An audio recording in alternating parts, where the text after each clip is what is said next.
this is just so gross to me. In fact, when we were talking to Richard Kallenberg about his proposal to roll back zoning restrictions, Rehan Salam wrote a piece in The Atlantic saying, you know what? It's the shrillness. It's the pushiness of all the yimbys that is really polarizing. I remember years ago, I was on Hayes' show, Chris Hayes' show on MSNBC, and Christine Todd Whitman told me that, who was the former EPA under George Herbert Walker Bush, the reason why the right doesn't believe in climate change is because the liberals and the Democrats and the left has been so pushy about it that it forced us to take what you made us do. And here is Vivek essentially making the same argument that people who are fighting against racism are actually generating more racism. Said that racially motivated violent extremism is on the rise. This is clearly part of that. What would a President Ramaswamy want the Justice Department to do about this racially motivated violence that we're seeing on the rise? I think that every criminal deserves to be punished to the fullest extent of the law, especially when they're carrying out premeditated crimes like this one. This is a heinous crime. My heart goes out to the families who were affected by this. It is tragic, and this should not be happening in the United States of America. I think the fact of the matter is, Chuck, it is really just a symptom of a deeper, new form of national division that we have created.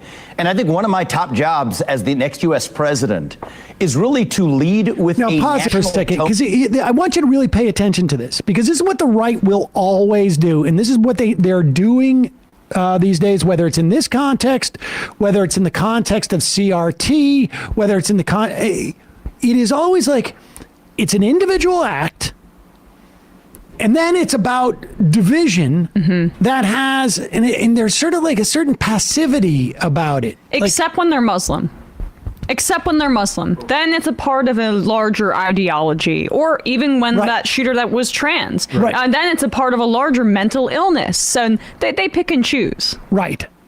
When we're talking about race, it is always like there's no racial act. There is only individuals who are doing something, and then just the racial part is secondary to it. There's no structural aspects to this, none of that. And this is the way they fight against even the identification that racism exists. Good. Top jobs as the next U.S. president is really to lead with a national tone of character that reminds us of how we are all united across our diverse attributes. I think part of the problem is we have obsessed so much over racial and other genetic differences that we have forgotten all of the ways we're really the same as a country. And I do think we need a leader and in the White House developing that national character for this country again. We also do have a mental health epidemic across this country, Chuck, that really is reflective of a hunger for purpose and meaning. We need to fill that void, address the mental health epidemic, but this is a tragedy and deserves to be called out as heinous. That's exactly what it was. Why do you think there are more race-based violent crimes on the right than on the left? Why is this a lot more pervasive on the right? Well, the fact of the matter is, I think that there's a lot more violence that's also pervasive in parts of the country that supposedly are left-wing voter bases. So I don't think this is a pause it. Wait, this is like the way, like how she shifted this inch. The question is race-based violence. Yeah. Race-based violence. That the violence was based upon the race of the victim. And then he shifted, well, look at other places of the country. I don't even know what he means by other places of the country. He means urban areas where there's crime in Chicago or in New York. Black on black crime. And for some reason, those crimes like associated with, I don't know, theft or other like criminal acts, that happen because people are either desperate or they're stealing or whatever, that is in any way equivalent to white supremacist violence. Like these are the kinds of crimes that happen in every society versus the ones that are motivated by a right-wing terrorist ideology. He wants to make sure that there is no such thing as a racially motivated crime. He wants to make sure that cannot exist. He will not acknowledge it. Go ahead.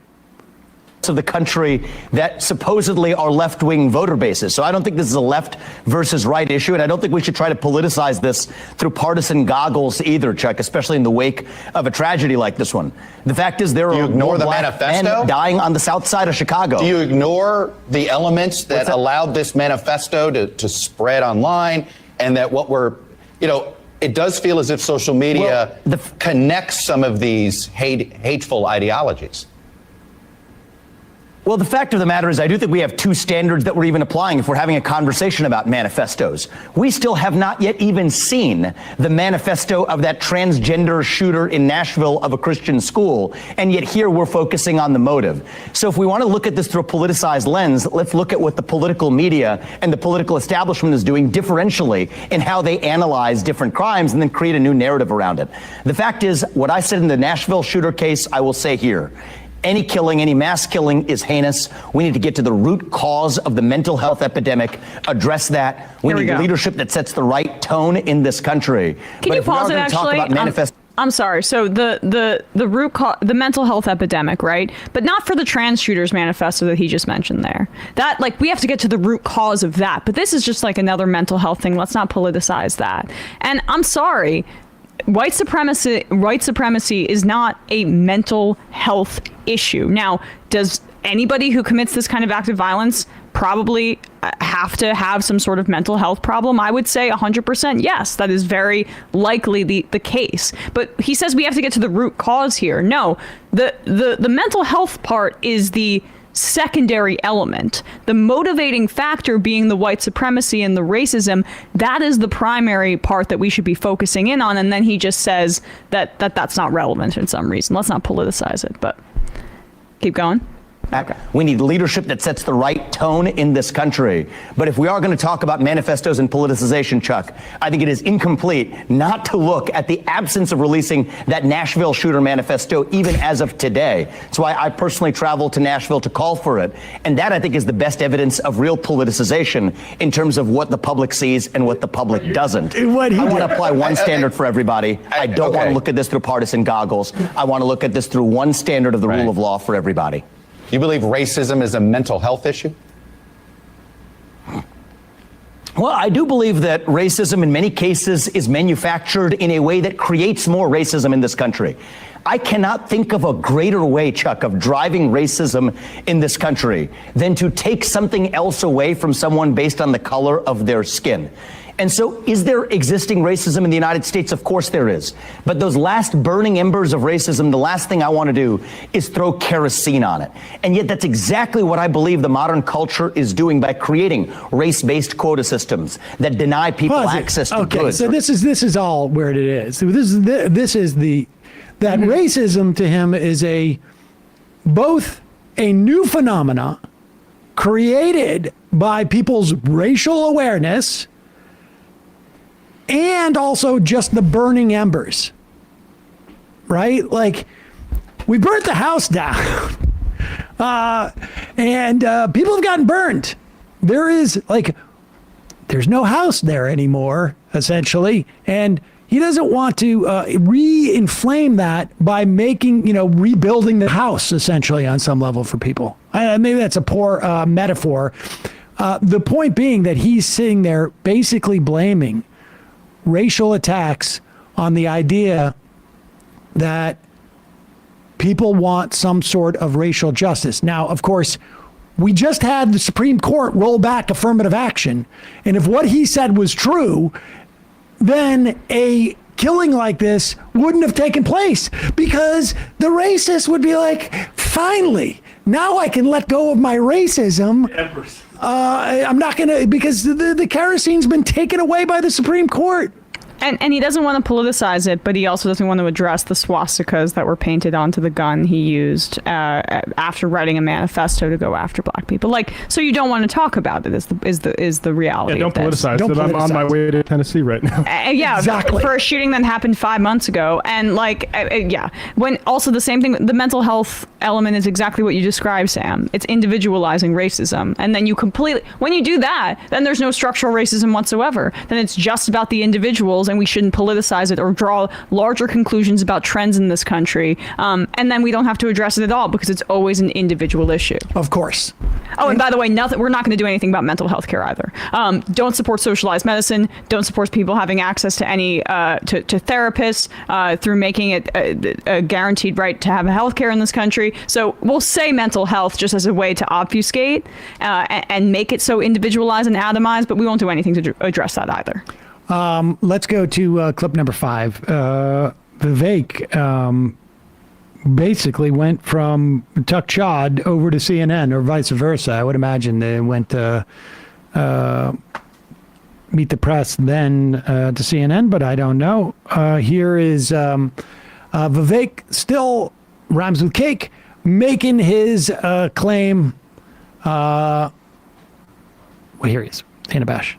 Another level on Friday. In addition to the comment we played, you took issue with comments from Congresswoman Ayanna Pressley. She reportedly said, quote, "We don't need any more brown faces that don't want to be a brown voice." About that, you said, "These are the words of the modern grand wizards of the modern KKK." You know, I'm sure, the KKK was responsible for more than a century's worth of horrific lynchings, rapes, murders of black people. How in any way are the views you're talking about comparable to the views and atrocities committed by the KKK? What I said is the Grand Wizards of the KKK would be proud of what they would hear her say, because there's nothing more racist than saying that your skin color predicts something about the content of your viewpoints or your You didn't just say ideas. they would be proud. You said these are the words of the modern Grand Wizards of the modern KKK. It is the same spirit. You're right about that, Dana. I think it is the same spirit to say that I can look at you and based on just your skin color, that I know something about the content of your character, that I know something about the content of the viewpoints you're allowed to express. For Ayanna Pressley to tell me that because of my skin color, I can't express my views, that is wrong. It is divisive. It is driving hate in this country. This is dividing our country to a breaking point. That is a debate that is based on nonviolent discussion. That you just said you're using rhetoric, which she said she's using rhetoric. That's one thing. And another thing is to say that she represents and she is a modern version of a KKK, which, as you know, was dedicated to the subjugation and violence against black people. How on earth is she a modern Grand Wizard of that kind of organization? Let's be intellectually honest and get to the heart of what this debate ought to be about. There is a worldview that says that the remedy to past discrimination is present discrimination, that if you're black or brown, you have to have a particular point of view. That's from Ibram Kendi. That's from Ayanna Pressley, the people I quoted in my speech yesterday. But can you have an intellectually honest conversation when you accuse her of being a Grand Wizard of the KKK? Can you have that intellectually honest discussion with that kind of rhetoric? Yes, I can, Dana, because the point I'm highlighting is that even the people who, in good spirit, we all agree that the KKK was an awful organization that is a toxic stain in our national history. So pause it just one second. Also, just for those people who aren't aware, the KKK still exists. Yeah. I mean, David Duke. They still exist. You still have and they exist in other names. In fact, some of them are painting Nazi swastikas on their guns and going out and shooting things. But what Bash should have said here is, can we agree that the Grand Wizard of the KKK was instrumental in the murders and the promulgation of violence against black people over the course of really, let's just say, a century? Like lynchings. We never passed. Maybe we just recently in the past 5 years passed a law against lynching. Right. Like lynchings and all these things. Can we agree on that? And I think he would say yes. And then she says, okay, is that the same as saying she doesn't like the way you're talking? Yeah. And Pressley did not say that he should be barred from running from office, that he should be silenced in any way. She's essentially saying She said that he should burn a cross on his front lawn. well, the equivalent of that, which is just criticizing the fact that he says racist things about non-white people and runs for office as a Republican. Yeah. Is there more? Yes, she doesn't let up for like 3 more minutes. Is that even the people who in good spirit, we all agree that the KKK was an awful organization that is a toxic stain in our national history. So given that we can start from that point of agreement, now that allows us to say, well, who actually sounds more like that organization today? The people who are calling for more racial discrimination on the basis of skin color. So yes, I think that is an intellectually useful starting point for a provocative discussion that we need to have in this country. The whole point is the KKK wasn't just about rhetoric. We have to speak openly. They lynched people. They murdered people. They raped people. They burned their homes. And that was wrong. Simply. Whoa. Okay, so that again, is obviously a wrong if you thing want to for have them an to have done. intellectual discussion, do you think that maybe comparing her to the Grand Wizard? We'll have some fun. I'll see you on the trail. And the notion of what she said to being a modern leader of the KKK was maybe a step too far, or you stand by what you said? I stand by what I said to provoke an open and honest discussion in this country, because there is a gap, Dana, between what people will say in private today and what they will say in public. I think we need to close that gap. I think we need to have real, open, honest, raw conversation as Americans. That is our path to national unity. And there are many Americans today who are deeply frustrated by the new culture of anti-racism that's really racism in new clothing. And we need to have that debate in the open. Dana, I think I'm that not you're so doing, sure how with due provoking respect, a what many in the media do, of picking on some fringe comment in the context of a broader context that I was offering in Fringe speech. comment. All right, so you just said that your comment was fringe. Let's have the courage to confront the meat of that. I'm saying you drew a fringe comment from a much longer speech. I describe you picking one fringe comment from a long speech that I gave to duck debate from the real issue that I think you don't want to have, Dana, because I think you probably agree with me on this, that this is toxic rhetoric from leading politicians on dividing us on the basis of race. And I want to have the open debate. I think this debate is fascinating and interesting and opening and important. What I did was... I do too. Explain to our viewers that you were asked a question and you took it to a point where you called a sitting member of Congress who is black, who was having discussions about race, calling her the modern grand wizard of the KKK. And I'm just not sure how that's open and honest discussion. I want to move on, though, to another issue, a very important. See you on the trail, and see you on the trail. See you on the trail, Dana. Yeah. I mean, what's more to add there? Well, I mean, in the sense that he got pretty frustrated.